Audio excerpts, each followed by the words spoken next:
These are magic moments.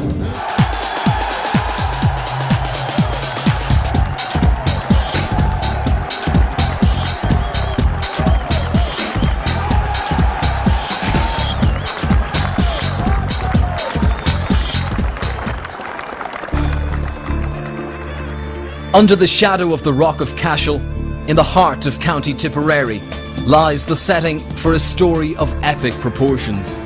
It was here inside the world-renowned Ballydoyle stables that a fairy tale was to be realised. But long before Aidan O'Brien got to work his magic on Istabraq, it was a bright and affable young man called John Durkin who first saw the potential of what was to become a legend. John Durkin is my son-in-law, and he was going to start training in Newmarket. And he told me that there was an exciting prospect for hurling in John Godson's, where he was assistant trainer at the time. And said he'd like to get him. Told me he had some clients, you know, that he thought would probably buy him. And I was delighted for him. Then a week or two later, this horse was going to the sales in July, and a week or two after he'd spoken to me about him first, he told me that the clients he had in mind had decided not to go ahead with the purchase. So he was disappointed, and he said to me, you know, really loved to have the horse. And I asked him, I drilled him about him, and he really thought he was nailed on to win one of the novice hurdles at Cheltenham. So now, well, I said, John, you know, maybe I'll buy myself, or maybe we get some partners or whatever. We'll do something, try and get the horse for him anyway. And at the time, JP had more or less all his horses trained in Ireland. And I didn't know whether he wanted to have a horse in Newmarket, of all places, you know. But anyway, one day I mentioned it to him.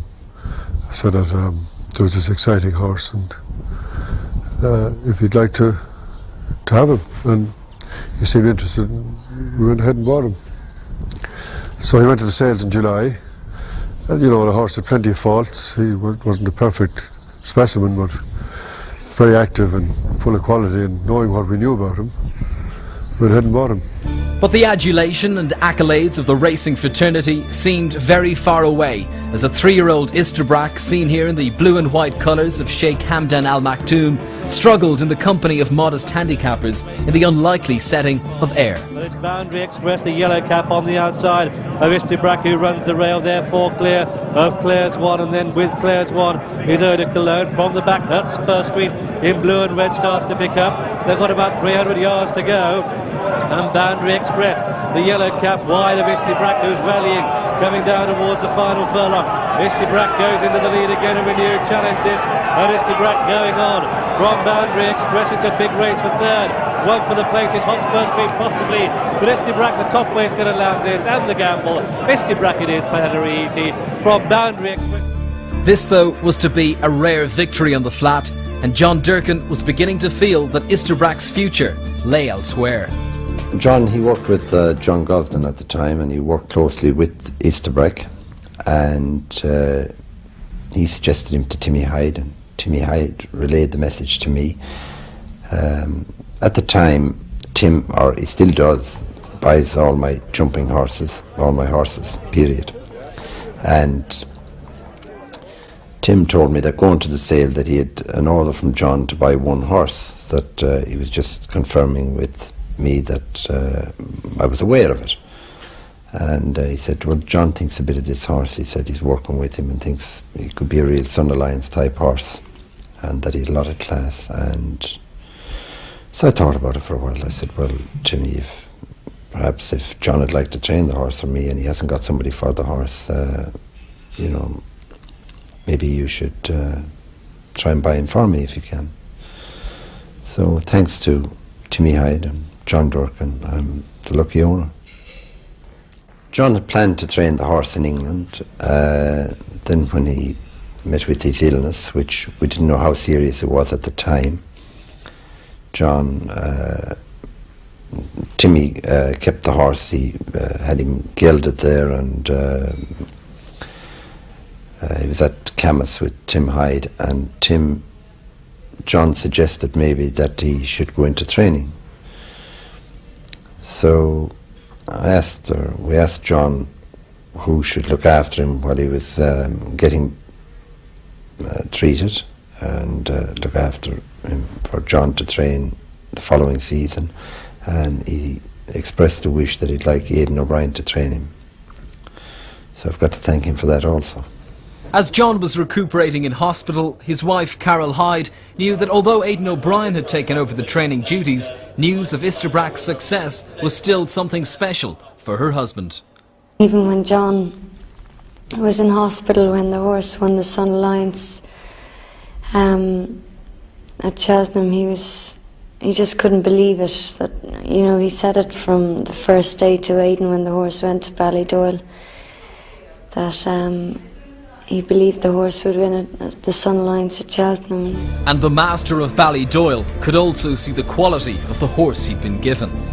Well, John said straight away that he was a very good horse, and he thought that he was a horse for Cheltenham, and he thought that he was going to be a Sun Alliance horse. Istabraq's first visit to Cheltenham brought with it an enormous weight of public expectation and a not inconsiderable amount of money.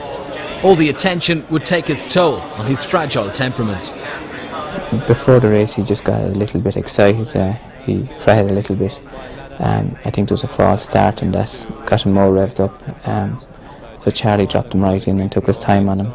Istabraq is still at the back in Soldat, with Soldat, but also nearer last and first is Prussia, one of the rank outsiders. This is flight number 4, it'll be the last next time round, and it's Ladahab who leads, to Mighty Moss the inside and Darredan, then the Sony, followed by Difficult Times. While on the course is Dante and then Boss Doyle. Through on the inside marching Marquis, who's travelling well. Then we have Harbour Island, followed by Forest Ivory, who sits midfield in front of the French runner Royal Tino.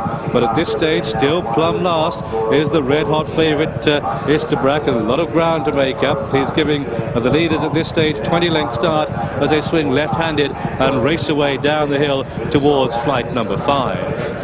Istabraq settled pretty well though as they race down the back, and Mighty Moss just about has the lead from latter hard towards the outside. There's little to choose between them, and they're just kicking away from the others a little bit now, stepping on the gas down the hill towards the next flight number 5, Mighty Moss and Latterharp, and a very bad mistake on the inside by Harbour Island there as they head towards the middle one down the back, flight number 6, and up front it's Mighty Moss the inside of Latterharp. Nasoni goes thirdly outside of Darredan, then her Dante, and Forest Ivory is not too far off them either, neither is Boss Doyle towards the outside. Harbour Island trying to get up the inside now, and then Royal Tino is making headway, and Istabraq has passed 4 or 5 as they jump another down the back, at which Mighty Moss landed in front, but Royal Tino has taken off down the outside. The yellow jacket, pale blue hoop, Adam Condrat has come right on the scene, the Frenchman, as they climb on the far side. It's Mighty Moss joined by Royal Tino. Between horses is Nasoni, Darredan is next, and then Latterharp struggling to hold on to his position. Boss Doyle and Forest Ivory as they take the next, and Istabraq is now moving up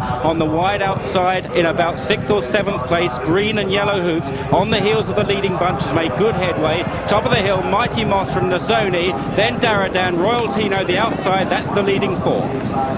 So Mighty Moss just has the edge as they begin the descent then towards the third last in this Royal Sun Alliance. It's Mighty Moss and Nasoni 1 and 2, with the nose band out wide, the darker blue, that's the gamble of the race, Darredan. The yellow colours behind this comes Royal Tino, with a bit of a run is Forest Ivory for the informed Nicholson stable, and then behind that comes the Proms, and also making good ground still is the red hot favourite Istabraq, the white cap. It's going to be a classy performance this by Istabraq if he wins, but it's Darredan who just takes it up with on the inside of the Mighty Moss and Darredan 1 and 2. Here comes Istabraq full of running. This is 2 out. Oh, he was bumped there, Istabraq, but it's a battler. It's coming through on the inside of Forest Ivory, so they've just got one more flight of hurdles to jump, and it's Istabraq coming through to take Mighty Moss and Darredan, and here on the outside Forest Ivory, but the cheers are up for the Irish horse, and that's Istabraq, but it's going to be a battle on his hands if he's to win. This is the last.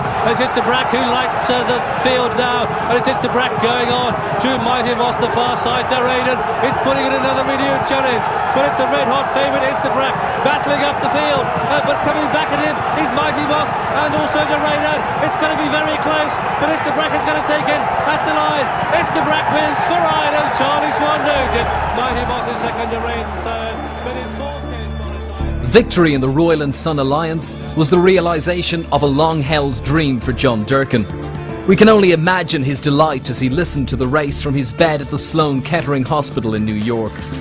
Istabraq may have had more flamboyant races, but to fully appreciate the enormity of this win, you have to take into account the disrupted preparations and obvious nerves of not just Istabraq but all of those involved. Charlie Swan, with his astounding record as Irish champion jockey, had proved once again that he, more than anybody, could get the very best out of this horse. Many experts believe that, all considered, this is a contender for Istabraq's finest ever victory. His driving energy and unbreakable courage held on for a determined and convincing finish that belied the uncertainty at the start.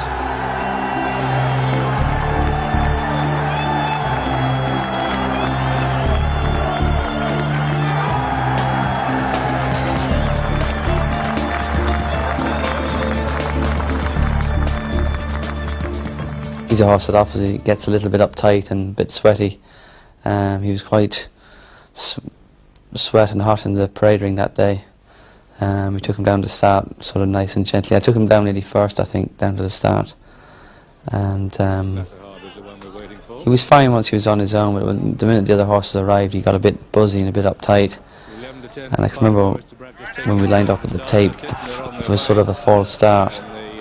And he got very, very buzzy, so I just decided, I was going to ride him handy, then I just decided that, you know, he was so uptight that I'd drop him in a bit and get him switched off. And in hindsight, I'm probably glad I did, but I dropped him in. I've always felt that I was travelling nice, and even though I was at the back of the field, I felt they were going plenty quick enough and they'd come back a little bit. Like, he's a class horse, so you're always, you know that you have plenty underneath you and you're able to be exactly where you want to be on them. And if anything in the race, I probably arrived a little bit soon. I panicked a little bit because I've been so far back, and I've gone up between a couple of horses going to the second last, and he's got a bad old bump by Forest Ivory. Like most horses, I think would have probably stopped, but he's so gutsy and courageous that he you know, he got his momentum going again, and he sort of carried him. He pinged the last and he carried him up the hill. And the celebrations continued as Istabraq finished the year with a win in the Champion Novice Hurdle at the Punchestown Festival. The following season began with more additions to the trophy cabinet, with victory in the John James McManus Memorial Hurdle in Tipperary, the Hatton's Grace Hurdle at Ferryhouse, and the December Festival Hurdle at Leopardstown.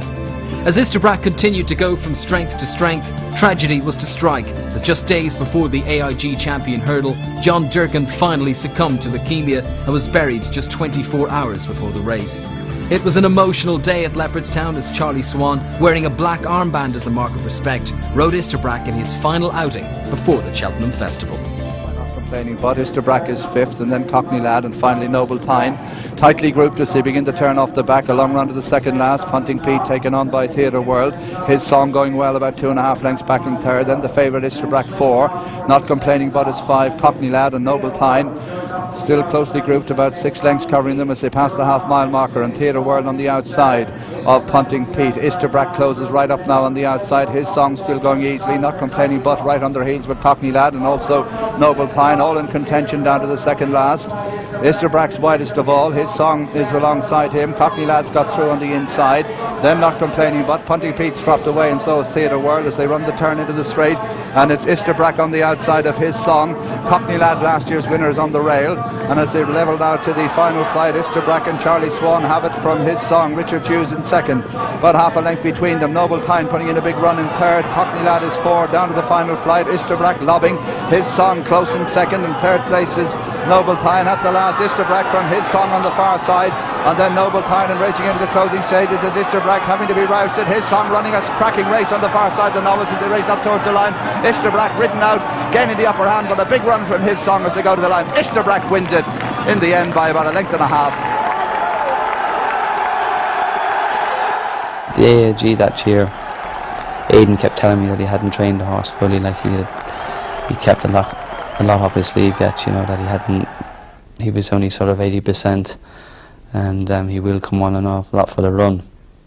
But saying that, his song was a very good horse on the day as well, so you know, it was quite a close finish, but I always felt I had him held. And I remember going down to Aiden's and riding the horse a couple of days before the champion hurdle, and I couldn't believe the form he was in. Like, he nearly bucked me off, and I was just talking with Aiden saying he's in fantastic form, and Aiden said he destroyed him. So when Aiden says that, sure, gives you a bit of confidence. Noel O'Brien, the Irish National Hunt senior handicapper, was equally impressed. I would say arguably his best performance was in the champion hurdle of 1998. I think that particular day he started about 3-1 favourite, lots of doubts about him, and in my opinion it was one of the best champion hurdles I've seen. He absolutely decimated a field of top class hurdlers. I think the winning margin was 12 lengths. That day I thought he stamped himself as one of the greatest we've probably ever seen. The Cheltenham Festival arrived with all the traditional Irish pageantry, an annual invasion from across the water filled with the usual optimism for Irish winners. The dream team of McManus, O'Brien and Swan decided to be bold and mount a courageous, indeed audacious attempt at the Blue Riband event of hurdling. Despite the fact that no winner of the Sun Alliance had ever gone on to win the champion hurdle at Cheltenham, it didn't stop the Irish from taking a punt, even at the price of 3-1.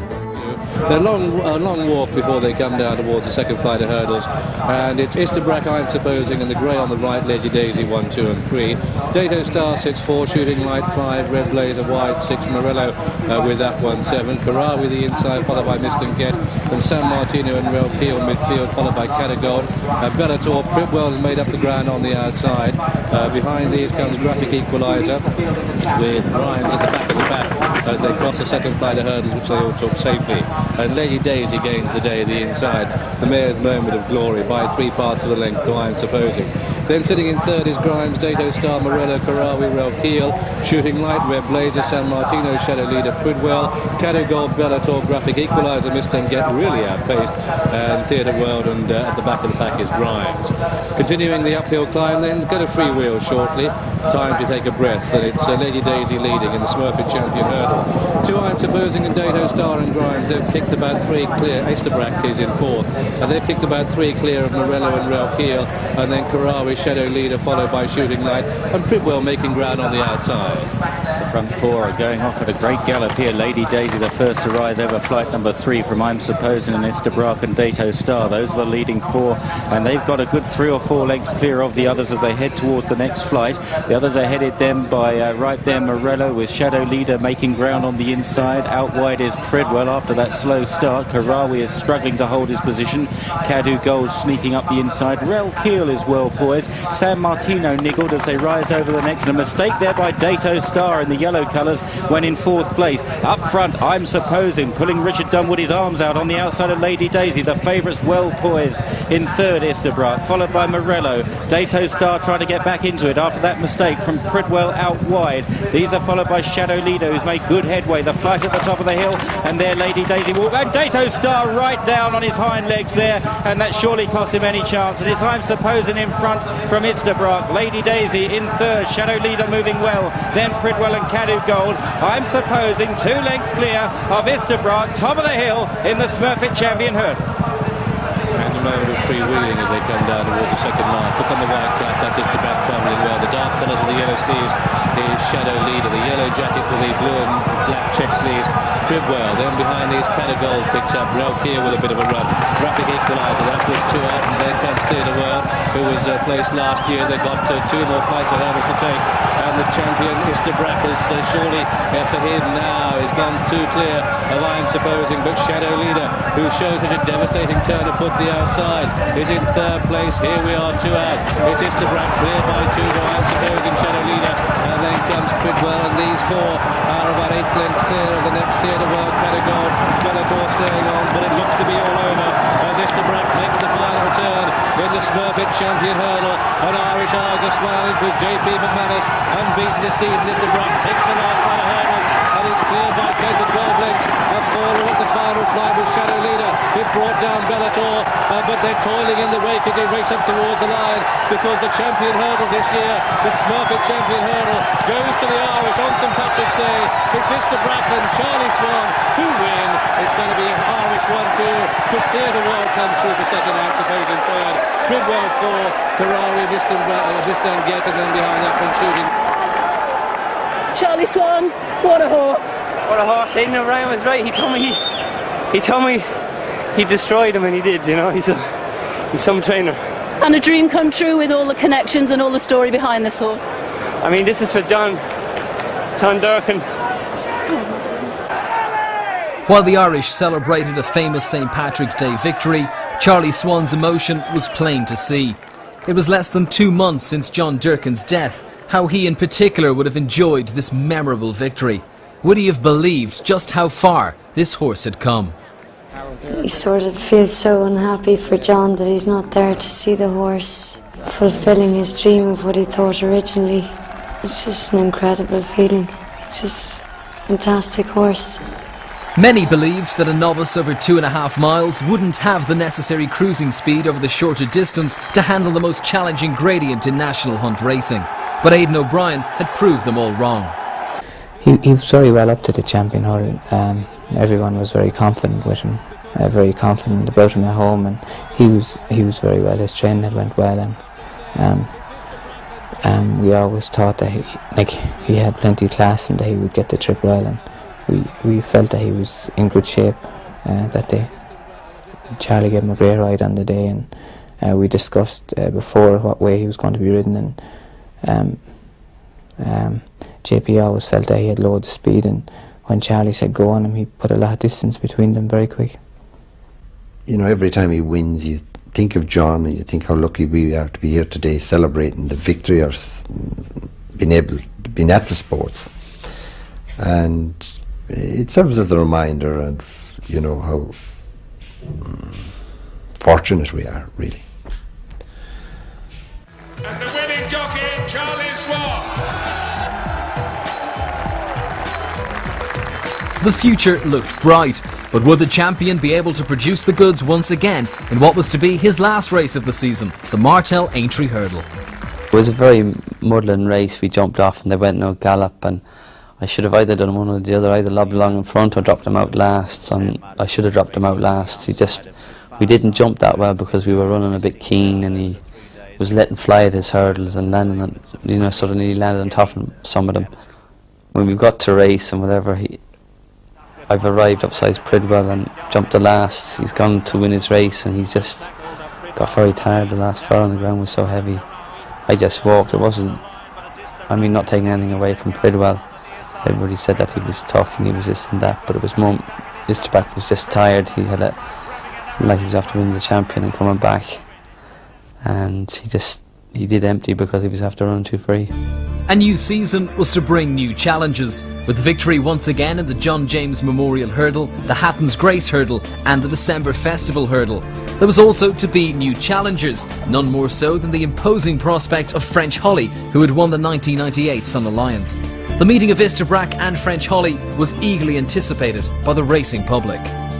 You know, we're not going for Istabraq. We've got Istabraq to beat, and we're no fools. Like, we know that he's the champion hurdler. He's absolutely skated in last year, and it's going to take a very good horse to beat him. But JP and McManus, I met in Doncaster last year, and he said, which was the most sensible thing that I heard of all the ballyhoo about the race, is that we were probably the best challenger. French Holly was highly regarded, having won the previous year's Sun Alliance by 14 lengths. But at Leopardstown, Istabraq was to show who the real champion was. Going to the second last, Charlie Swan surveying the situation behind him, but still got about 3 lengths to make up on the leader, French Holly. Zafarabad's getting closer on the outside of Nomadic as they come towards the second last in the AIG Europe Irish Champion Hurl, and it's French Holly in the lead, being tracked now by Istabraq, the favourite. 3 lengths back to Nomadic over the second last. French Holly the leader. Istabraq poised in second. 5 lengths in third is Zafarabad pushed along, so they swing for home. Let battle commence. It's French Holly, Istabraq ranging up on the outside there, clear of Zafarabad. Theatre World staying on in fourth, but as they come to the final flight, French Holly with Istabraq cruising up to him on the outside. Istabraq goes to the front, leads French Holly, they're clear. Zafarabad, Theatre World staying on the inside, but Istabraq absolutely cruising at the final flight in the AIG. Istabraq is over, French Holly on the inside, trying to rally, but Istabraq is playing with them as they race up towards the finish. Istabraq absolutely hacking to victory in the AIG. French Holly staying on the far side as they go to the line. Istabraq playing games. Charlie Swan wins it very cheekily indeed by about a length. French Holly is second, and behind them. While on the day French Holly's challenge never materialised, his below-par performance was credited by his trainer to a 24-hour travel delay in his box on the way to the meeting. Even so, it was hard to take away from Istabraq's achievement and Aidan O'Brien's masterful balancing act in preparing his star charge. He's a very easy horse to get fit. He's a very easy horse to wind up mentally, and probably the difference in him and other horses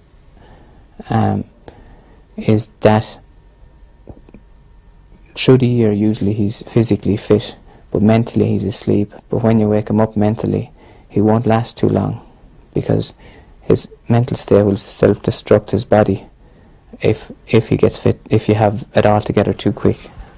There's a big team of about 20 people that are very closely involved with him,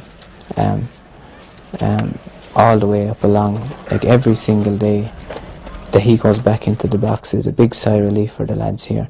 I think there's no doubt, like, their handling of him is second to none. Bringing a star attraction like Istabraq to Cheltenham is a precise operation for the Ballydoyle staff. Aidan O'Brien assembled a team that have become masters of efficiency. Among them Pat Keating, Davy Clifford, Anita Harvey, Pat Lillis and Tommy Murphy. They've all played an important role in the story of success. But would all the preparations be enough as Istabraq defended his champion hurdle title? Wide outside on Istabraq to give this horse a clear view of the hurdles. He took it up 3 out last year.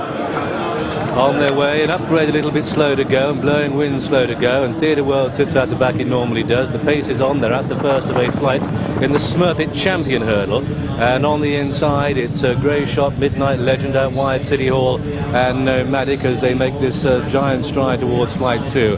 Upgrades got going. Istabraq is sitting wide on the course for a share of the lead, or about a length and a half off that pace from this Hawkeye view. Come down towards flight number 2 then, City Hall, Midnight Legend, Grey Shot, Istabraq, and now Upgrade out wide away of a 4.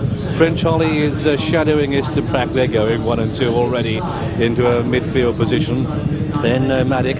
Then we got Zavarabad, Bellator the inside. Lady Cricket's out wide. Tweetchef follows. They jump the second. Doesn't he jump well? But Istabraq, a champion hurdler. A champion hurdler. He makes the turn past the stands though, down at about a sharing 6. And it's Grey Shot, Midnight Legend and City Hall 1, 2 and 3. The giant French Holly through for 4. Nomadic and Istabraq and Zafarabad and Upgrade and Lady Cricket and Bellator. And Blowing Wind and T-Chef, and then Theatre World and Mr. Morose. Here's the order as they go past us and out into the country in the Smurfit Champion hurdle. And Istabraq is down in 6th spot and on the wide outside of a wave of 3 or 4 for the minor places. Down the back straight they go. Grey Shot on the inside of Midnight Legend, City Hall in the red headgear, followed by French Holly out wide. Then there's a break to Nomadic and Istabraq, and then back to Zavarabad on the inside as they jump flight number 3. Big jump by Istabraq there. Mr. Morose is towards the rear at the moment with Theatre World, and Upgrade is already under pressure, and Blowing Wind is also among the back numbers as well. On towards the middle one in the back straight, and it's Midnight Legend in the striped jacket with City Hall, then French Holly. Grey Shot headed now back in 4th place from Nomadic, and then Istabraq. Lady Cricket towards the outside, making a bit of headway then from Bellator as they jump the next. Zafarabad on the inside, followed by Tuchev, Blowing Wind, Upgrade. Mr. Morose towards the back still with Theatre World. Beginning to climb on the far side, and it's still City Hall and Midnight Legend. They go head and head with French Holly. Andrew Thornton just niggling the big horse away in 3rd place. Istabraq going closer now with Lady Cricket on his outside. They jump the flight of hurdles at the top of the hill. Number 5, back. The leader, City Hall, made a mistake. Zafarabad was down there, but they're bunching up front. City Hall from Midnight Legend on the inside. French Holly, Istabraq in about 4th or 5th then, and these are followed on the inner by Nomadic and Lady Cricket, and then back to Tutchev and Grey Shot, who's backpedaling. They're at the top of the hill then. City Hall, French Holly. Istabraq is close on the outside though. Charlie Swan in the white cap took it up 3 from home despite that stumble at the top of the hill. Is getting closer to the action, but in the dark blue French Holly with the red headgear. City Hall running a marvellous race, and then Istabraq on the outside. Nomadic, one of the outsiders, through on the inner, and Istabraq now is closing on French Holly, but Nomadic and City Hall are playing big run-ins from the back. Bellator with a run, then Tweechev, then Midnight Legend, so they come down towards the second last, and it's the head-to-head we wanted. On the right in the dark blue French Holly, white cap Istabraq. There'll be nothing to choose between them as they take the second last, but only half a length down was Bellator in 3rd place and trying to close. But now Istabraq under Charlie Swan go on in the Smurfit Champion hurdle, and it's a colossal roar from the crowds as the Irish champion, who's run 16 times and has won 14. This is his 17th race. Will it be his 15th win at the last? It's an annihilation for Istabraq. He's 8 clear from French Holiday and Nomadic, and then Theatre World is plodding on up the hill. But Istabraq is a true champion, the epitome of a champion, bravely coming up the hill. Theatre World comes through for a second. Istabraq is the winner of the Smurfit Champion hurdle. Theatre World. At 9-4 on, Istabraq was the shortest priced favourite since Sir Ken back in 1954. He became only the 3rd Irish-trained winner to defend his title, following the legendary Hatton's Grace in Monksfield. The pre-race nerves were still there, but they were countered by Charlie Swan's calming influence. As a flat horse, Istabraq had once been dismissed as a one-paced galloper. Now, the transformation was complete. At such short odds, people were obviously backing with their hearts more than their pockets, but there was no denying that Istabraq had become the people's champion.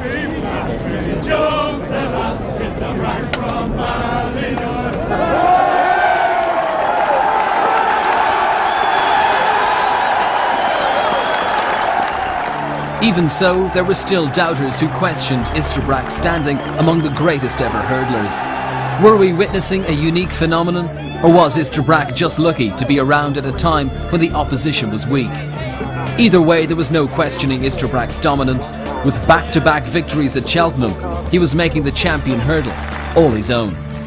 What has happened since Istabraq started winning the champion hurdles, they're evident that the Istabraq effect has taken root to the extent that the normal course of events would be the champion hurdler from the previous year would then be faced the following year by the champion novices from the previous year.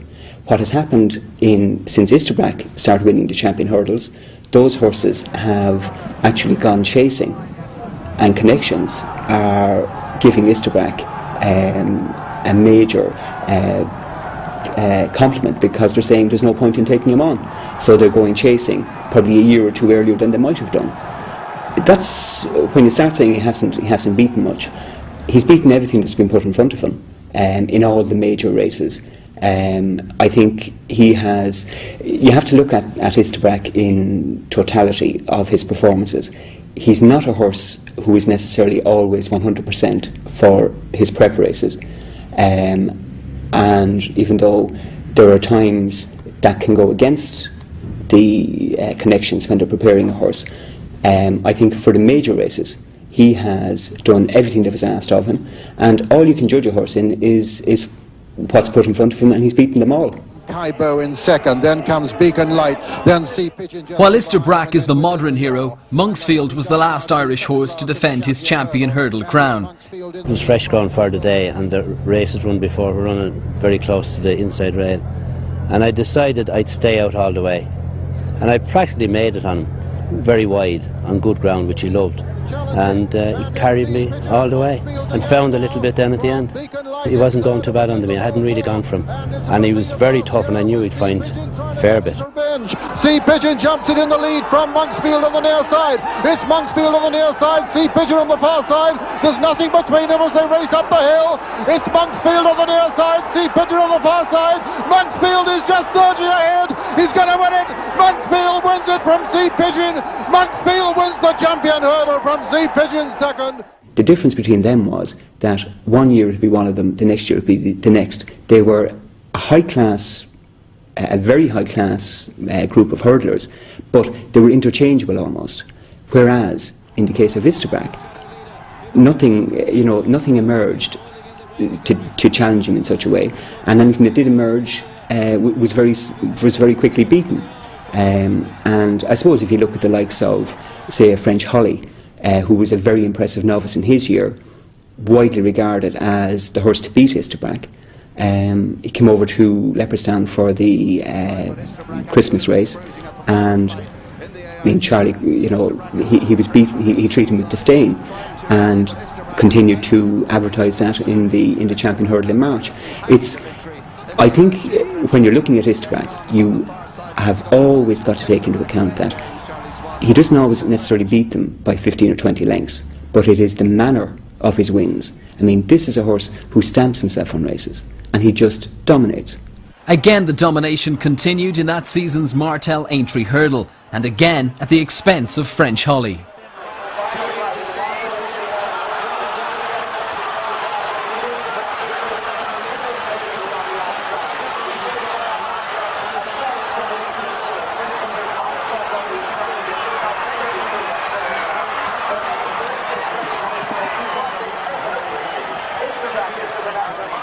I suppose to own a good horse, or a very good horse, is very exciting, and every time they beat a record or equal a record, I'm pleased. I just hope he gets to Cheltenham in one piece, and that he's able to do himself proud. 1999 finished on a high at Punchestown, but again a new season brought a new challenger, this time in the form of Limestone Lad. Their first meeting came over 2 miles in the John James McManus Memorial Hurdle at Tipperary. Istabraq won that one comfortably, but a month later at Fairyhouse, the new challenger showed just how good he could be. And Limestone Lad, who's made it all. Istabraq's in second place. Charlie beginning to squeeze now, and they're clear of Master Bevel as they come towards the second last. Limestone Lad, Istabraq is closing the gap, but Limestone Lad still has the decisive advantage at the second last. Hits it, and Istabraq's closed the gap in second. They race towards the final flight now, and it's Limestone Lad from Istabraq who's closing. Down to the final flight, Limestone Lad, Istabraq's in second. Limestone Lad the leader, Istabraq's in second. Limestone Lad over Istabraq in second, landed a bit awkwardly. They race into the closing stages. Limestone Lad, Istabraq still coming on the near side. Limestone Lad digging deep. Istabraq's really having the battle, and Limestone Lad is holding him as they race up towards the line. Limestone Lad is going to win it. Limestone Lad overturns the champion hurler. Istabraq is second, and they're a long way clear of Master Bevel in third. Nomadic is fourth, being pursued by Jerry Moyle. Well, Limestone Lad is an outstanding horse, and I think with the conditions, and he's tough. He has to do all the colour work himself, and to take on Limestone Lad, to give yourself a chance of beating him, you'd want to bring your A game with you. I mean, a Fairyhouse, obviously Istabraq had to meet us on our terms, 2.5 miles, testing conditions. I don't want to get carried away with that. Take it back to 2 miles in good ground, Istabraq would have to beaten me. I'd be the first to admit that. Followed by Knife Edge. Bo's assessment proved to be spot on when the two met again, with Istabraq going for a third AIG champion hurdle in a row. They're racing towards the third last. Limestone Lad and Shane McGovern in the lead by 4 lengths. Istabraq in second, followed by Knife Edge and Stage Affair, who together, and then Yeoman's Point. They're clear of Theatre World as they pass the 5 furlong marker and start the long bend out of the back straight. Limestone Lad in the lead, 4 lengths up. Istabraq in second. Knife Edge is only a length back, half a length Stage Affair, and Yeoman's Point running a nice race just behind them, clear of Theatre World as they turn to face the second last flight in the AIG Europe Champion Hurl, and Limestone Lad the leader. Istabraq is 3 lengths adrift in second. Stage Affair there on the outside of Knife Edge. Yeoman's Point just in behind them. Down to the second last, Limestone Lad from Istabraq. Stage Affair's gone third. At the second last, Limestone Lad. Istabraq jumps closer. Stage Affair in third. Knife Edge 4 and Yeoman's Point just behind them. They turn for home. They've won to jump. Limestone Lad being asked. Charlie Swan confident on Istabraq as he looms up alongside the leader. Stage Affairs just behind them as they race towards the final flight, and Istabraq bounds to the lead from Limestone Lad. Stage Affair a big run and about to go second, followed by Knife Edge, and then comes Yeoman's Point. Istabraq from Stage Affair, who's running a blinder in second, but at the last Istabraq over the last from Stage Affair. Limestone Lad fading into third, Knife Edge in fourth, but it's also easy for Istabraq as they race up towards the line. The champion quickens away. Another effortless win, his third win in this AIG Europe Irish Champion Hurl, wins it by 4 lengths or so. Stage Affair is second, Knife Edge is third, just ahead of Limestone Lad there, clear of Yeoman's Point, and Theatre World never able to go with them. He's a long way last. Istabraq down to 3-1 on, from 2-1 on with Ladbrokes for the Smurfit Champion Hurl, and we've seen that story so many times before. With Cheltenham on the horizon, the third AIG Champion Hurdle proved that Istabraq was peaking at just the right stage of the season. Good timing was always crucial to Istabraq's preparations at Ballydoyle. There's no doubt this is a great horse, but I think the reason he has lasted and he's went on 1 year after another is because JP has been so patient with him, and he has always given Charlie the vibes before the race that it's always about the next day, and the most important thing was the horse to mind him and keep him mentally and physically intact. The next big day would be the long-awaited return to Prestbury Park. After making it 3 in a row in the Irish Champion Hurdle, the pressure was now on for Aidan O'Brien to repeat his success at Cheltenham. Although Istabraq was still at the peak of his powers, his achievements had already secured him a legendary status. But he still had to live up to the hype.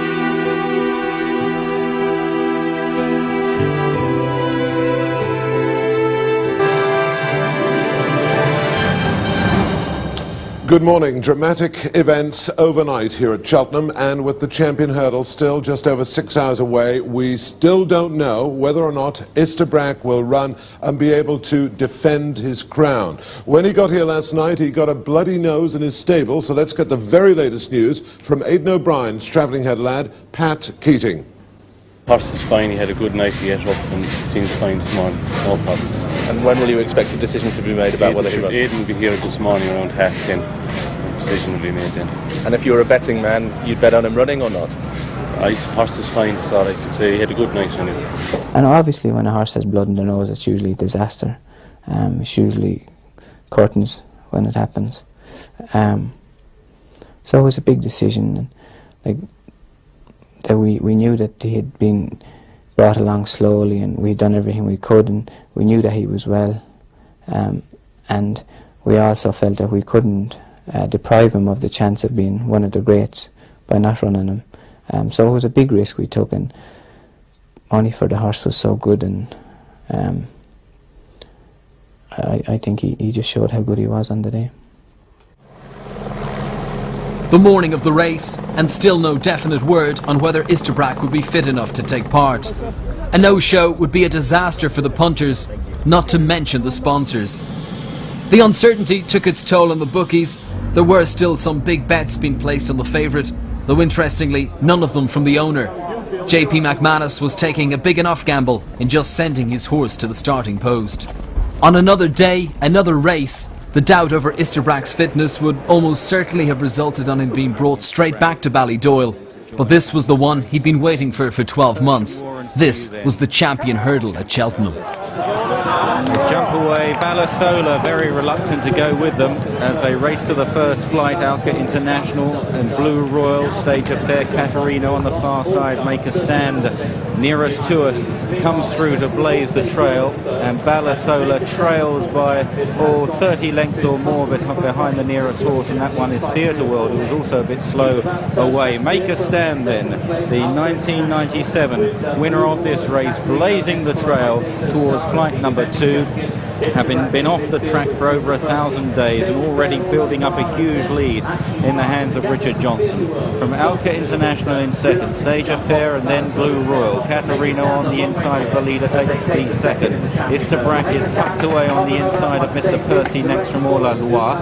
And then the inner is Stage of Fair from Ashley Park, restrained Theatre World, and a long last is Balasola. There must be half a furlong between first and last as they race for the far side. This was the way Make a Stand won his champion hurdle, out there playing Catch Me If You Can.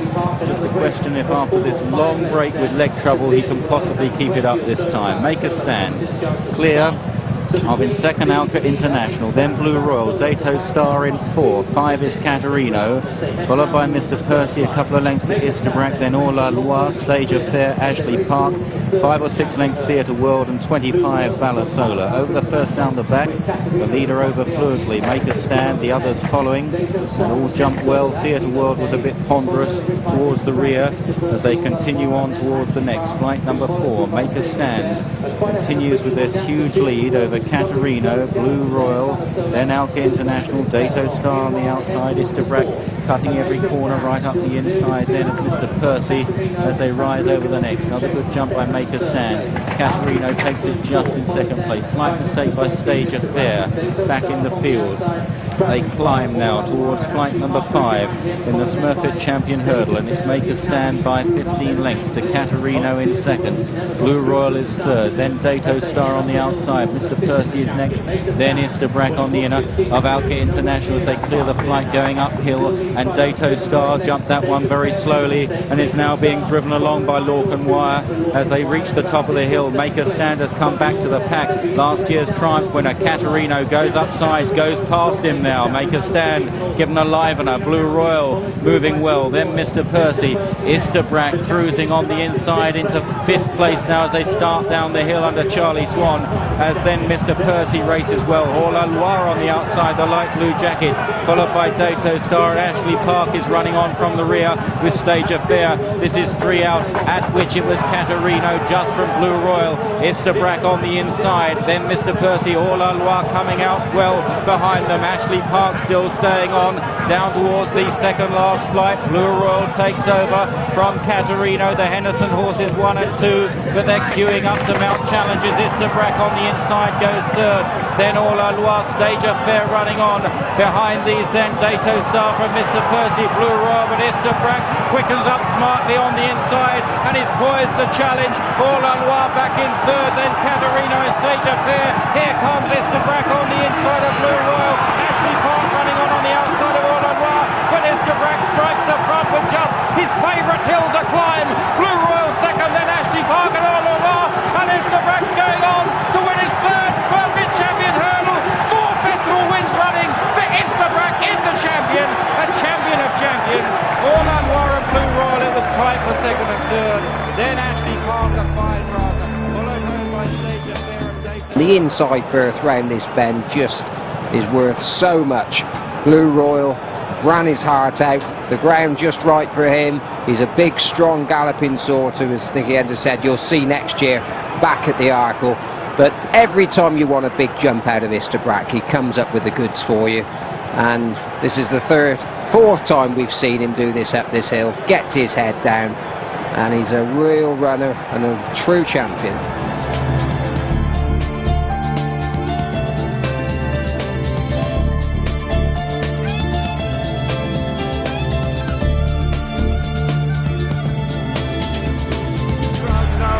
By seeing history, Istabraq lands the odds. Return 15 to 8 on favourite, and whether you're backed him or not at the price, you're thrilled to be here to see the Champion Hurdle won for the 3rd time, and only the 3rd horse to win at 4 consecutive Cheltenham festivals. Simply amazing to get a horse to Cheltenham 4 years running is something in itself. To get him here in this sort of form and to win 3 champion hurdles, won the novice, and there have been lots of thoughts of John Durkan as this horse comes back into the winner's enclosure. It was for him this horse was bought originally, but Aidan O'Brien, although his main interest of course is with the flat horses, does so well with his jumpers, and given a superb ride by Charlie Swan in a race that wasn't easy to ride, with Make a Stand making it at a real clip from the outset.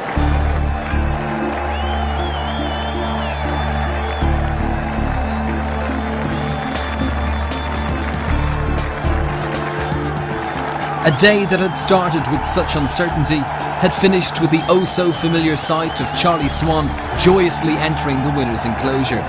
This had been no ordinary victory. 3 in a row in the most prestigious hurdle in national hunt racing. What's more, a horse that was an uncertain starter had gone on to break the course record.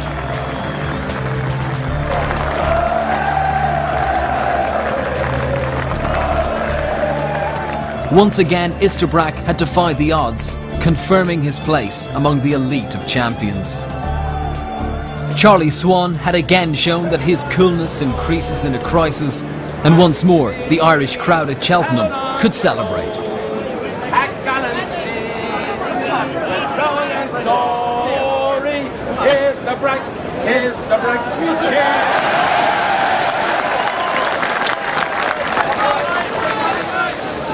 You're in the lead with fire and glory, striding speed out on your own.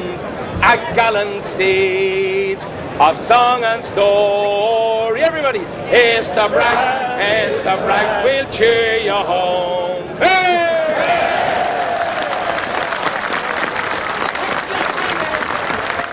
Aidan rang me the evening before and just said that they had a bit of a scare, that the horse rolled in the box and there was a trickle of blood came down his nose. Aidan sort of said, I don't think that it should affect him or whatever, and we're hoping that he'll be alright, but I have to speak to JP, and you know, the horse might not run, he was saying, and I was sort of just going, yeah, but, you know, just hoping that everything would be alright. I remember Aidan saying to me after the race that JP must have got you, because when we jumped off and he seen me dropping him right in, he said that, you know, JP must have said to me to take your time and don't be, and, you know, just ride him any way you want and take your time, and if the horse isn't right, you know, pull him up or whatever. So Aidan thought JP had got to me. He's probably right. You know, I got great pleasure out of it, each of them, you know. I don't know if one gave me more than any of the others, but it was great to win the third, and it was great to win the first. So, and the second didn't feel too bad either. Istabraq now had the opportunity to become unquestionably the greatest hurdler of this or any other era. Quite simply, no one had ever won 4 champion hurdles in a row. Back in 1971, the Great Persian War had come close, but narrowly failed by coming second to Beulah after winning the 3 previous seasons. Now for Aidan O'Brien, the entire year would be geared towards getting Istabraq fit to go back and defend his crown in March. Always at the start of the year, we would sit down and obviously JP and Charlie would talk about it, and then usually about a month or 6 weeks before his run would come, JP would go through the campaign that he had planned out for him, and the way he would always say the way he would like him brought along, and the races that he would like him to run in, and like from race to race, then JP would always know his weights, and he'd always know how he's training. He'd have a picture in his own head where he's going, and he would always have to plan himself in his own head. This year there would be no races in the autumn. The priority was getting back to Cheltenham in March and giving Istabraq every chance of making it 4 in a row in the champion hurdle. The decision was taken not to make his usual appearances in the John James McManus Memorial Hurdle or the Hatton's Grace Hurdle at Ferryhouse. He did make a brief appearance at Cork in October, but it wasn't on the track. He came just for a walk around the paddock. I'm sure he's a bit confused, but Aidan thought it would do his mind a lot of good to get him here and have a day out without having to exert himself. Well, we're going to produce him this year at Christmas. Aidan felt that after coming to the Champion Hurl last year, that he'd had a long season and that maybe perhaps we shouldn't start quite so early this year. So he decided maybe to start him at Christmas and go from there, and hopefully all roads will lead on to Cheltenham. The late autumn sunshine in Cork in October must have seemed an eternity away for Istabraq and Charlie Swan when they eventually made their season's debut in the freezing rain at Leopardstown on New Year's Eve for the rescheduled AIB Agri-Business December Festival Hurdle. The conditions were truly awful for the race, but with so few opportunities to run before Cheltenham, Istabraq had to take the chance. The weather, however, wasn't to be the only miserable aspect of the day for the Istabraq connections. Flight 4 from home. Tapazio, early and Pete. Moscow Flower jumped into second. And early and Pete a mistake. Istabraq wasn't too good at it either, but didn't lose much ground. Mantle's Prince improves on the outside. Stage Affair just behind them in the yellow colours, having his first run of the season too, as they race to the third from home. And Tapazio from Moscow Flower in second. Istabraq's on the inside of Mantle's Prince. Moscow Flower, a slight mistake there as they race into the turn, out of the back straight, a long run to the second last. Tapazio is the leader, Moscow Flower is second, Istabraq's on the inside. When they reach the straight, they'll be heading into a howling gale. Remember that. Tapazio is the leader by 3, followed by Moscow Flower in second. Istabraq's on the inside of Mantle's Prince. Stage Affair is just behind them, and they're clear of the other two. As they race towards the second last, Tapazio leads by 2.5 to Moscow Flower. Similar gap to Istabraq on the inside in third. Alongside him is Mantle's Prince. Stage Affair is getting a bit closer on the outer as they come to the second last. And it's Tapazio, Moscow Flower, Istabraq on the inside of Mantle's Prince. Tapazio the leader from Moscow Flower. Istabraq is on the inside and slips through as they race into the turn now. Istabraq's on the inside. Stage Affair going well too on the outer. Moscow Flower under pressure between them, and Mantle's Prince also in contention. They turn to face the final flight, and Stage Affair on the near side. On the inside, Istabraq and Charlie just squeezing now. Mantle's Prince between horses. Stage Affair on the near side. On the far side, Istabraq between horses. Mantle's Prince. Moscow Flower in 4 as they come down to the final flight now. Istabraq, Mantle's Prince and Stage Affair on the outside with a slight advantage. Moscow Flower is coming back at them, and Istabraq's fallen. Istabraq has fallen at the final. This was the first time Istabraq had ever fallen. Amazingly, after such an horrific incident, both horse and rider emerged shaken, but unscathed. Just going to the last, and ground is very soft. He's just, I've met at a bad stride, and he's half went to come up and he's done nothing, you know. He just, one of those things, he wouldn't do that on fast ground, you know. Yeah. But the conditions were just horrendous. They are horrendous. I mean, we wanted to get a run into him, but it's unfortunately ended up on the floor, but hopefully he'll be alright. Istabraq did fully recover, but the reverberations of the champion's crashing fall were felt right across the racing world.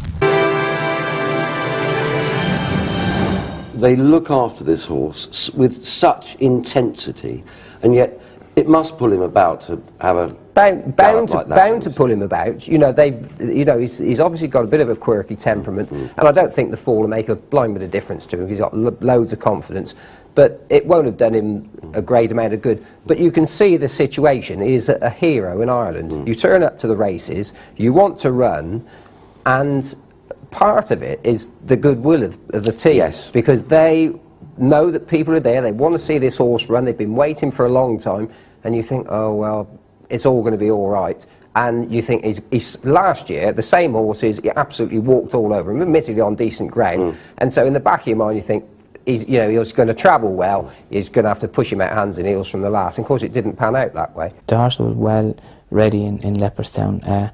He only lost 5 kilos on the day, but we ran 2 other horses, one lost 15 and the other lost 12 on the same day, and both finished the races and one of the others won. We had to start him where he needed to start at Leopardstown. There was nowhere else to go for him. Charlie was handling him with kid gloves, and he was leaving him idle, and he was hoping to win a half a length. And probably when he was so laid back, when he took off, he just wasn't, his mind mentally wasn't as quick to think as he would be other times, and he just got caught out in the soft ground, but it didn't take any effect on him.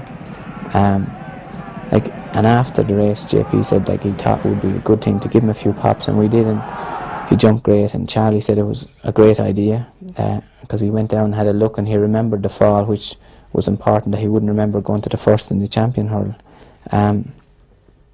Looking back on, I don't think we could have done anything different. We walked the track before, and we knew conditions were atrocious, but we knew we had to have a day away, and if we didn't run him that day, where were we going to go? We might go back to Leopardstown, hope that we would be let work the next day in bad ground. So it was, I don't think there was any decision, he had to run on the day, and we were just lucky that he got up after the fall. That was the huge winner on the day. The question was how Istabraq would react when he next raced.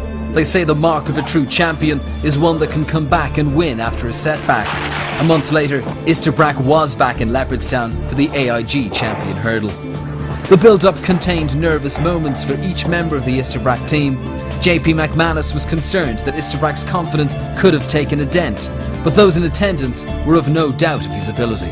He's one of the greatest hurlers of my lifetime anyway, and he's a hell of a horse. I wouldn't take away from any of the other great champions. They were great horses as well too. This is truly a great horse. Well, I think he's been a special horse. I was there the first day he got beaten, and I still remember a chap who came from Limerick specifically to back this horse, and he thought his world had ended when he got beat first time.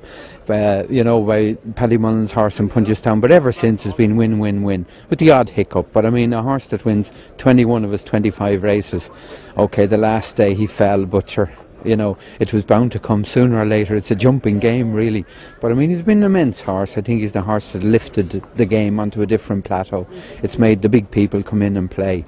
There's a great parish spirit in our parish, and we're fortunate to have a man like JP in our parish, and we're fortunate to have a horse like Istabraq to support. And our parish is deeply rooted in sport. It's a very strong GAA parish, which JP himself was chairman of our club for a number of years. And today was a culmination of all sporting people coming together for another great occasion. I haven't seen a champion hurler with his sort of pace through a race, or the jumper is accurate. Most of the champion hurlers are brilliant jumpers, but he looks to be exceptional. He's probably the best. I said it last year, he's probably the best I've seen. About to be sent underway for the AIG Europe Champion Hurdle. Istabraq the favourite, number 2. And away they go. Have Mercy, having only her second run back after a big layoff, leads from Early and Pete in second as they come to the first flight. Moscow Flyer over in third, Istabraq over 4, then Mantle's Prince, Stage Affair and Penny Rich held up at the back by David Casey as they come out to pass the stands, heading towards the second of 9 flights. And Have Mercy the leader by a length and a half to Early and Pete in second under Fran Berry. They're followed by Moscow Flyer, winner here of Christmas in third. Then a gap of 4 lengths to Istabraq, the triple champion, followed by Mantle's Prince. And then Stage Affair as they clear the flight past the stands and go away now towards flight number 3. Have Mercy is the leader, followed by Early and Pete in second, Moscow Flyer on the inside in third, and Istabraq, white cap, Charlie Swan in 4. Mantle's Prince the inside, the yellow cap, Norman Williamson, and then Stage Affair and Ruby Walsh last but 1. Penny Rich held up at the back of the field as they go on now towards the 4th. An extra flight of hurls today using the outside track, and the leader is Have Mercy from Early and Pete in second, and third is Moscow Flyer. A break then of over 3 lengths to Istabraq. Leader jumps it really well. All safely over, and going into the turn, taking them down the back straight, a long run to the 5th, and Have Mercy takes them along. Early and Pete in second. Moscow Flyer runs 3, followed by Mantle's Prince on the inside of Istabraq, and a gap then of 4 lengths to Stage Affair. Behind Stage Affair is Penny Rich as they start down the back straight, heading towards the 5th flight. And Have Mercy by a length and a half. Paul Maloney from Fran Berry on Early and Pete, tracked by Moscow Flyer.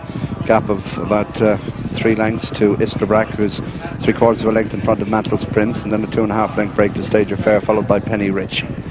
First of 3 flights down the far side, number 5 in all, and the leader, Have Mercy, joined by Early and Pete. They're followed by Moscow Flyer in third, Istabraq over 4, and then Mantle's Prince on the inside, and they're followed by Stage Affair, and Penny Rich brings up the rear. Continuing on now with another 4 hurdles to jump, and Have Mercy and Early and Pete matching strides. almost 4 lengths in front of Moscow Flower, who's tracked 2 lengths away by Istabraq. 3/4 of a length then to Mantles Prince on the inside. Stage Affair last but 1, and finally Penny Rich. This is 4 from home. Have Mercy on the inside of Early and Pete, and then Moscow Flower. Istabraq's in 4, Mantles Prince 5, and then Stage Affair, Penny Rich. Little change in the order as they go down towards the last flight on the far side. 3 from home. Have Mercy on the inside of Early and Pete. 3 lengths away Moscow Flower. 2.5 Istabraq, half a length Mantles Prince at the third last, and it's Have Mercy from Early and Pete, a 4-length gap to Moscow Flower. Istabraq, Mantles Prince on his inside. 3 lengths then to Stage Affair, and Penny Rich brings up the rear as they swing out of the back straight and begin the run towards the second last flight in the AIG Europe Irish Champion Hurdle. And Have Mercy the leader from Early and Pete in second. Moscow Flower within 2.5. Istabraq travelling nicely in 4. Mantles Prince half a length off him. Stage Affair is next, and Penny Rich the back marker, but there's only 7 to 8 lengths covering the field as they come down towards the second last. Have Mercy, Moscow Flower, Istabraq the outside, Mantles Prince, Stage Affair coming there too. Early and Pete has dropped away. Penny Rich makes a bit of progress too. This is the second last, and Moscow Flower, ears pricked, goes to it in the lead, and he's down. Moscow Flower is a faller. Hampers Have Mercy badly. Istabraq is left in front. Mantles Prince alongside him, and they're followed in third place by Penny Rich as they run the turn into the straight. They've 1 left to jump, and Istabraq, the champion, on the outside of Mantles Prince. Penny Rich running a big race in behind them. Stage Affair is fourth, and they're clear of the others as they come towards the final flight.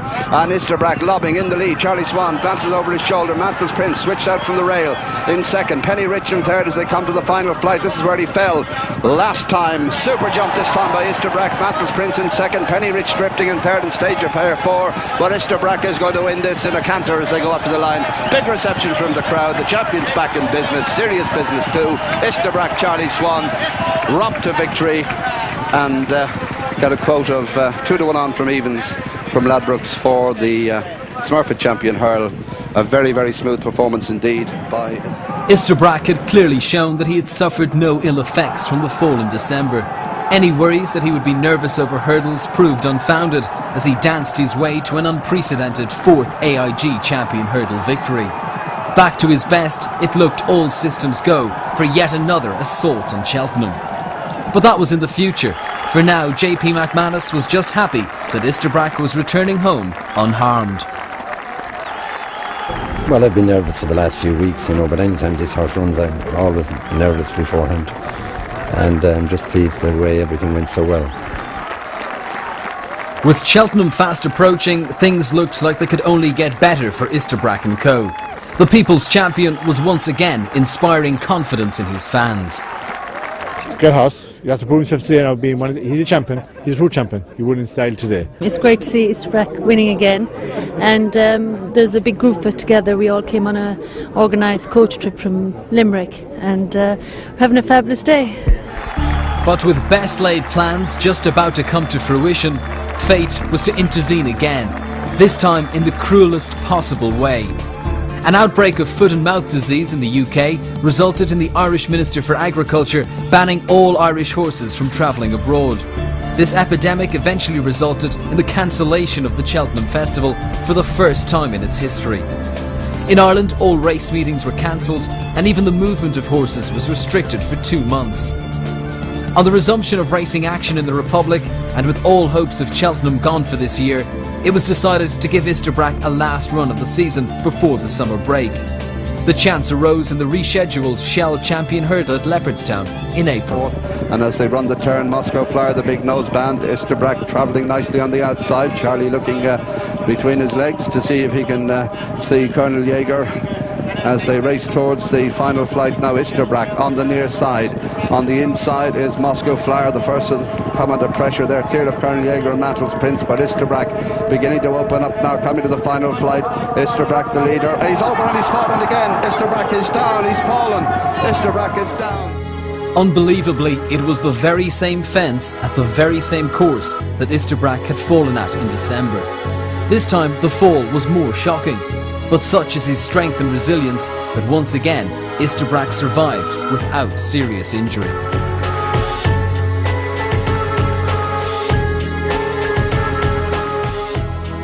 The concern etched on the faces of the Ballydoyle staff showed just what a nerve-wracking moment it had been.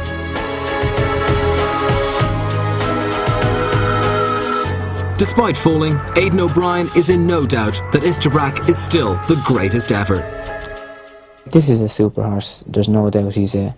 But like, if he gets back to Cheltenham, like he's going to have a big shot, hopefully, and like this horse is like, these horses don't ever come, like this lad is probably the greatest ever. You can say what you like with him, but when he is on song and when he's piping, he's very hard to beat. When you kick his mind into gear, it just makes him very different. He's able to pump more adrenaline through his body, I'd say, than any other national hunt horse I've ever seen. I think he means the world to JP. I think he means more than any horse could ever mean to any human being. Like this horse does things to this man that no other horse could do, I could imagine. And he is just praying for the day that he comes home to him in one piece. Despite this year's ups and downs, Istabraq has nothing to prove. Only Arkle and Golden Miller have matched his achievements in being unbeaten in 4 Cheltenham festivals. All that remains is another crack at rewriting the history books in Cheltenham next March. The journey that begun with a gleam in John Durkan's eye hasn't reached its conclusion just yet.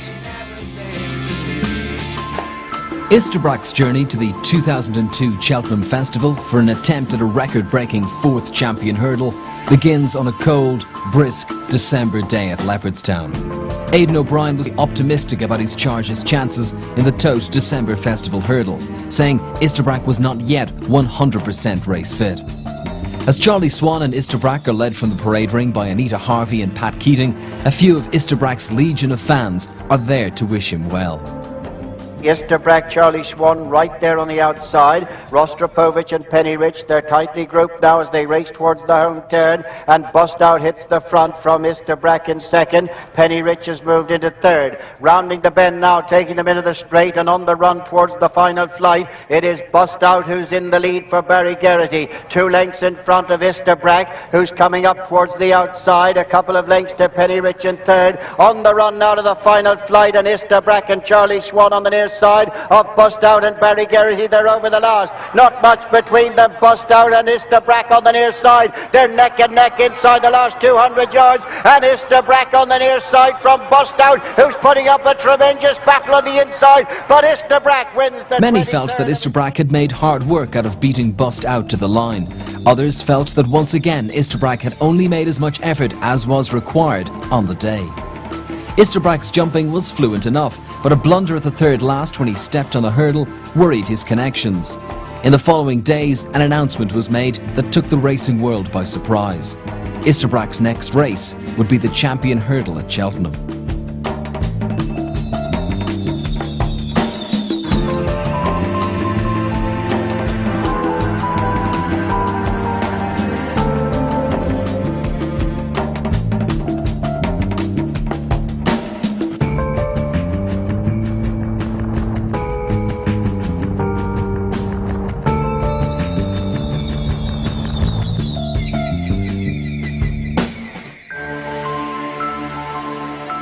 A scene of expectation at Ballydoyle as Aidan O'Brien puts Istabraq through his paces in a final workout before the festival. Happy with Istabraq's weight and condition, Aidan was leaving nothing to chance. A run up the gallops would let him know if his charge was fully primed for the big race ahead. Accompanied out onto the gallops by his usual sparring partner and stable companion, Istabraq moves easily up the searching Ballydoyle hill, assuring Aidan that he is as ready as he can get him for the challenge that Cheltenham will present. Once he's cooled off, Istabraq's daily regime allows him one of the great pleasures in his life, a good roll in the sand. A quick pick of grass on the stable yard lawn and he is soon safely installed back in his stable. The staff at Ballydoyle can breathe a sigh of relief. Another day's training is over. Tuesday the 12th of March finally arrives. The start to the long-awaited festival is only hours away. In the spring sunshine, the racecourse lies waiting.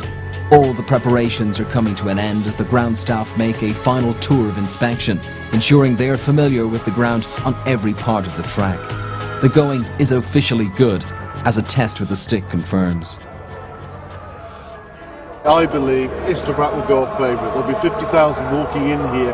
They want to see him win, and a lot of them will actually want to have a little bet on him. They'll want to say, I punted on Istabraq that great day in March at Cheltenham. There will be money for the pipe horse, there's no doubt about that, as we speak his favourite. But I think when the connections come along, they'll start backing their horse. You know, they wouldn't have him here if he wasn't primed to win the race. And I think the public will want to say, we were there, we backed him.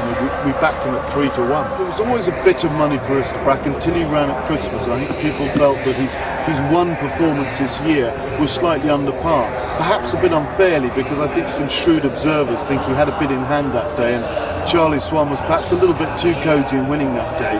But the price has never changed. Amazingly, it was only last night, the night before the Champion Hurdle, that he lost favouritism. First time in his life. He won't believe it. If Istabraq can read the racing post today, he won't believe it. He'll disagree with everybody. And for Villirmix, to be fair, on his last performance at Newbury, looked impressive. And from that day on, people have started thinking, if Istabraq isn't going to win, who are we going to back? And that's where the money's gone. But Istabraq has always been pretty steady around the 2 to 1 mark, even shorter. And suddenly, the night before, he's drifted to 3 to 1. The attendance is a sellout, and as the first of the expected 50,000 spectators begin to pour in through the gates, there are many attractions on hand, not least of which is the now obligatory trip to the Guinness Village for an early morning pint of the black stuff.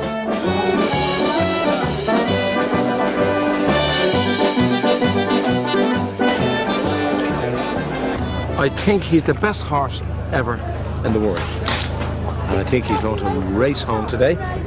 And as far as I'm concerned, he won already last night, because we had a party for him last night and he won. I think he'll be backed in for the race and probably go off as favourite. I'll be looking to lay him. I don't think his jumping's been that great of late, but I hear the big Irish punters are backing him, so good luck to him. I think he's going to win, no doubt. And your money's on? No, well, my husband's money. But yeah, I hope that he wins. It'll be very good. Because it'll be a total shame if he wins and the money is not down. You're in the lead with fire and glory, shining speed out on your own, a gallant steed of song and story. Istabraq, Istabraq, we'll cheer you home. Istabraq! How about that? In the pre-parade ring, Istabraq looks relaxed and takes as much interest in the crowds as they are taking in him. On familiar ground, he is calm, belying the tension etched on Anita Harvey's face.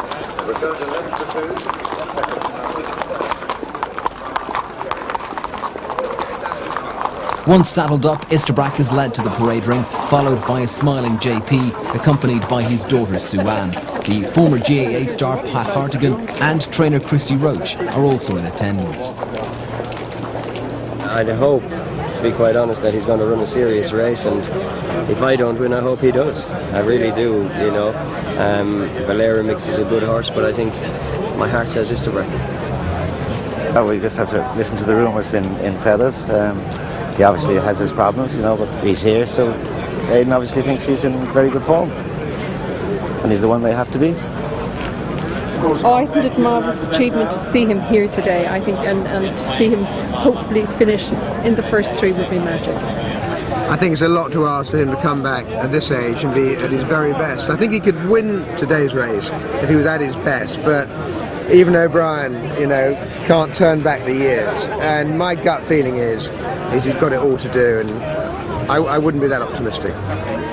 As the start of the Champion Hurdle approached, the money was beginning to row in behind Istabraq. Early morning openings saw him come in as second favourite behind the Martin Pipe-trained Villirmix. But public sentiment saw Istabraq match Villirmix at 5 to 2 before Istabraq headed the betting at 9 to 4, with Villirmix at 11 to 4. By the time they were going down to the post, Istabraq had firmed up as 2 to 1 favourite, with Tony McCoy and Villirmix at 3 to 1. We joined Channel 4's Alistair Down and John McQuirrick. Istabraq on the way to post in front of his adoring supporters. He was applauded round the paddock. An extraordinary scene. great bank of supporters haven't even left the paddock. They're going to watch it on the big screen. They want to be here if he comes back triumphant, and they want to be here if he's just placed, because they want to say a fond goodbye to a horse who's lit up this meeting for so many years. And that is the body of opinion that has made him favourite again. They didn't want him this morning, but they've come back from now. The Irish are on a roll, and the British are on the bandwagon. But if you think the worst could possibly happen for Istabraq, well, Irish bookmaker Paddy Power is going 8-1 against Istabraq not finishing.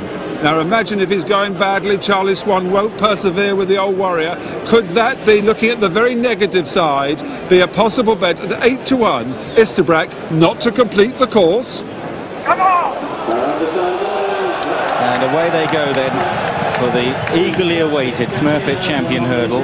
And at the first flight, Mr. Cool on the inside, Mr. Morose right there as well in the noseband is Ansar, and Landing Light in the black and yellow jacket out wide. Istabraq is settled on the inside by Charlie Swan in about 8th or 9th in the early stages. On the right of frame as they gallop towards the second flight. And it's Mr. Cool from Mr. Morose and Ansar. Landing Light on the wide outside the grey is Rostropovich. Just in behind the leaders in a blue and white jacket is Gios, then Bilboa in maroon. Regal exit on the wide outside All La Loire, who pulled very hard to post, then Chimes at Midnight. Istabraq, Valera Mix, Marble Arch, and Lissapari, the back marker. Mr. Morose dived at that second flight, and Penny Rich is right out the back as well. They turn left-handed, passing the stands, and it's Mr. Cool from Ansar. Then Rostropovich, a couple of lengths to Landing Light in a good position in 4th place. Gios is 5th, and then Regal exit from All La Loire. And then Istabraq is tailing off, and he's being pulled up by Charlie Swan. Istabraq, the 3 times champion, being pulled up after just 2 flights of hurdles. There he is. Charlie not happy with him and has pulled him up quickly, and it may be that an honourable retirement awaits. He's getting a tremendous reception from the crowd.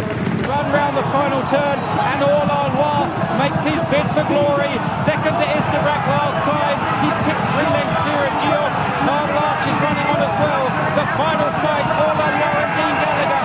Marble Arch, though, is eating into his lead. Then Gios in 3rd. Landing Light is running on again. Up the hill then. All La Loire's won here before. Can he win again? He's 2 lengths clear of Marble Arch. Then Gios and Landing Light and Bilboa. And All La Loire is going to win the champion hurdle. All La Loire has won it. It's close for the minors. Marble Arch maybe just 2nd. Bilboa was running on strongly. Then Gios and Landing Light.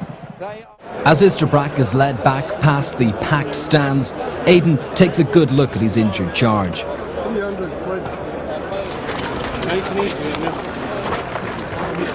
Once he's unsaddled, Charlie has a quick word with a very relieved JP McManus. Today belongs to James Fanshawe, All La Loire, Paul Green, and good luck to them, you know. He felt fine going down the start, and he seemed fine going to the first, but just after I jumped over the first, the worst of the ground is from the chute up to the turn into the straight, and his action sort of went, and I just thought maybe when I got onto the bit better ground that it might come back, but he was never happy, and I don't know, he was just as if the ground was just holding him in, and his back was all hunched up, he just wasn't moving right. And straight away you thought, there's no point in persevering, let's pull him up and save him? No, there was no contest. I just thought my chance had gone, and I wanted to look after the horse, so, you know. And they applauded you around the paddock beforehand, Charlie. That must be a first. Unbelievable. And they applauded. You don't often hear a horse pulled up favourite at the champion hurdle, and they applauded from the stands again. I couldn't believe it. Very sporting people there, and you know, it's sad, but it's been fantastic, you know. After months of unrelenting pressure and public attention, Aidan O'Brien can finally relax. His labour of love to get Istabraq to Cheltenham in one piece finally over. Yeah, obviously it was unlucky for him to miss last year, but a lot of people had a lot bigger problems than just Cheltenham last year. It's just one of those things that his clock didn't stop. Like, he was different than most national hunt horses. He was in training from the time he was a yearling. And we had him, I think, for 6 years, and he was racing at the top level for those 6, and he was working very hard day in, day out, one year after another. And there comes a time when they don't be as he's good, and when little problems catch up on him, we were never going to take any chance with him today. It was either give him his chance, and Charlie would know very quick whether his body was up to it or not. But if it wasn't, there was no decision to be made. I'd say he's the luckiest horse in the world to go back and retire in Martinstown. If I was a horse, I wouldn't want to retire anywhere else or be owned by anybody else. As Istabraq heads for retirement, we're left with one final image that says it all. No hiding today, nowhere to hide. Still proud of him. What a horse.